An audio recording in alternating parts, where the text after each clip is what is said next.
Alrighty, welcome back, everyone. We just talked about Les Miles suing LSU over not being able to get into the College Football Hall of Fame right now. 37 vacated wins are what is keeping him under that 60% win total. I gave my piece on that. I don't necessarily think he's a Hall of Fame coach, but I think there are some other people in there that I wanted to get to, so I went on a little bit of a rant towards the end of that one. But let's get into a study that suggests that we should change offseason workouts for offensive linemen. And this is a very interesting thing that I'm sure a lot of us have kind of wondered about for quite some time. You know, there are a lot of college football programs that are getting together for summer workouts right about now, and there are a lot of people that are going to be in a ton of heat in the next couple of weeks and doing sprints and doing hills and doing everything in between to get ready for this upcoming season. And with that comes a lot of danger. Let's just be totally honest. The sport is dangerous in a number of ways, but the off season is a place that a lot of stuff happens that is not ideal by any means, is a very dangerous way to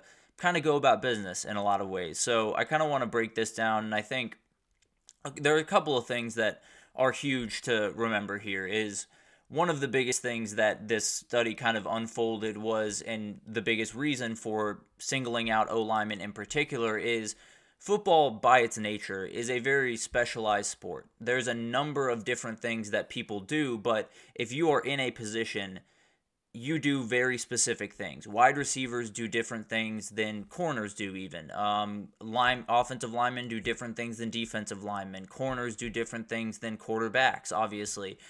Kickers are on their own little land over there just kicking kicks all day. But the reality is, it's a team sport, but every part of that team is a very specialized position.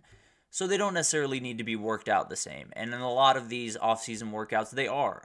So one of the obviously horrible things that happens is heat stroke deaths during this time of year with particularly football practices because of the extra padding and the extra heat. It gets pretty hot and it gets really intense, and some guys have passed away from the this type of thing. 97% of exertional heat stroke deaths, or EHS, from 1998 to 2021 were offensive and defensive linemen, and they were in the at-risk population. So this is just the reality of this sport. When you're going to have a year-round sport, when you're going to have, practices essentially going from right now, it starts right now to the end of spring. It has very few breaks in between there.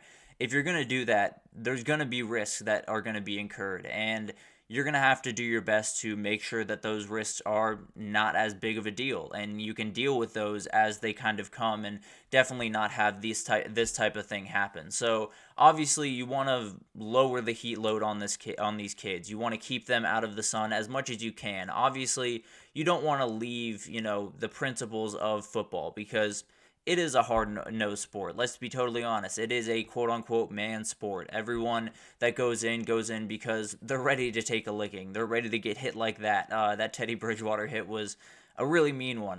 But it's a problem that is so prevalent that something has to be done. You have to make measures in the other direction. From 1995 to 2021, there are 159 EHS deaths. That's 2.4 per year.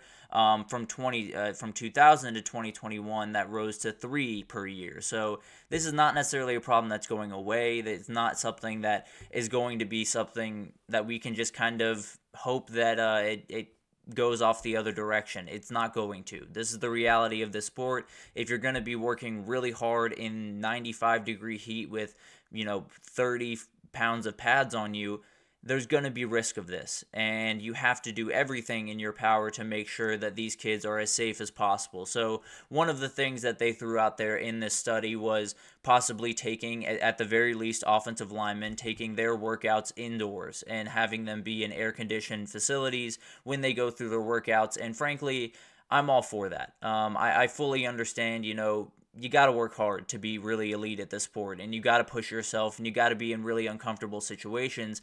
You don't have to be in dangerous situations, because you're in plenty of those on the field. Let's just be totally honest. This sport is dangerous enough on that field when they step in between those white lines for them to also be worried when they step in between the white lines for a practice. That's just not something that should have to happen. I fully understand, you got to face adversity. You got to battle through some hard times, but it doesn't mean you have to, do things that are just out of this world crazy. Let's just be totally honest.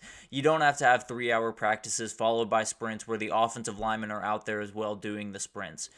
They're not going to need to sprint too much. They are going to have, certain moments where they're going to have to get after it. They're going to have to be able to go down after down and really fight. They're going to have to maybe run 40 yards and then set up and run a play really quickly to spike a ball on a late drive thing. But all of that doesn't need to happen every single day. We don't need to prepare them to do that every single play of the game, because they don't need to do that every single play of the game, and it puts them in a lot of danger. So the reality is, we have a very different sport where it is going to be a team effort. You have to bring everything together, but it's fitting puzzle pieces together. A safety doesn't play the same position as a corner because they have different responsibilities. The linebacker is totally different from what a edge rusher does or what an interior defensive lineman does.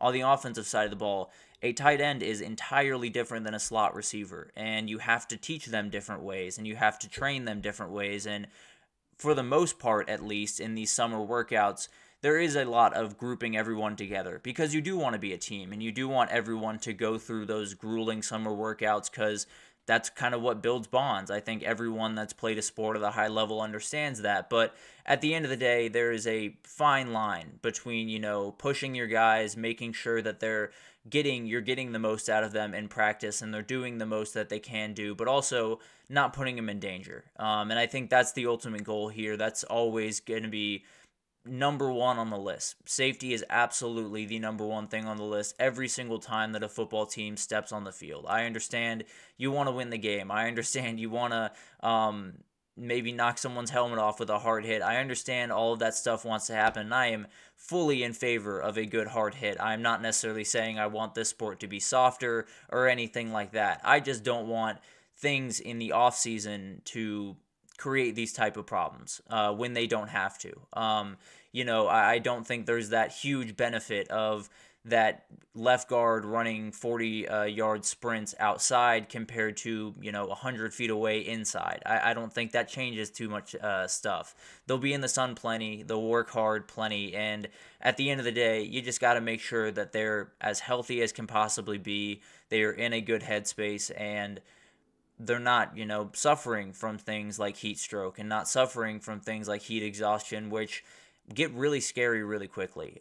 So I fully understand that this is the way of the sport to a certain extent. You're going to have your guys work really hard in the dead of the heat in summer. And you should, to a certain extent. That is what gets elite teams ready to play. That is what kind of separates the, elite teams from the not-so-elite teams, is what do you do in these type of months. And I fully understand you want to push everyone on your roster the same, and you want to not necessarily lean one direction in terms of you're letting certain guys off the hook when you're letting other guys not. But this isn't that. This isn't, letting offensive linemen off the hook. This isn't, letting them take their time and just kind of hang out during practice. This is just changing the circumstances of their practice, changing the location of their practice to make sure that they can go through it at full speed. And frankly, I would argue that if you take them out of the sun, if you make them, go back inside, I think there's an ability to work even harder inside because you have some of that energy. You are getting air conditioning. Some of the stuff that you've been dealing with outside is no longer there. You don't fatigue as quickly and all of those things. So I think it's a very easy decision, frankly. A lot of these places have some really well-conditioned practice facilities that they absolutely can utilize during this time. Now, not all of them do, so it might be a little bit tougher for some different places to implement some of the things that is talked about in this study, but at the end of the day, I think we can do just a little bit more. I think we've done an incredible job of making sure that the safety of this sport is as good as it possibly can be, but at the end of the day, there are certain things that happen not on a football field that can really, hurt a kid's future or end it right there, which is obviously the most horrifying case of this sport and definitely not something that you want to see. So I think this is kind of a layup of a decision. Try to make it happen as best you can. Make sure that the offensive linemen are not necessarily out in the heat for 4 hours a day and absolutely, tearing their body to pieces in the offseason, because they're going to do plenty of that during the season. And as long as they're ready to do that when the season comes around, they'll be more than fine. So I really like this. I think this is a decision that likely will have very good effects, not only for the health of these kids, but for college football overall, because we won't have some of those horrifying headlines that come across our page every summer, it feels like. So obviously, this is something I am a big time advocate of, definitely something that I'd like to see implemented. I'm sure there will be some pushback from the, big time old school football guys, but at the end of the day, this sport is dangerous enough on the field to where the practice field doesn't need to be a dangerous place too. So I'm fully on board with that, but we're going to take our second break and come back and talk about Nick Harbor. He curbed his chances to go to the Olympic trials, to come back to South Carolina and play for the Gamecocks this summer, and is a very interesting decision. So I want to break that down for you all right after this, so stick with us.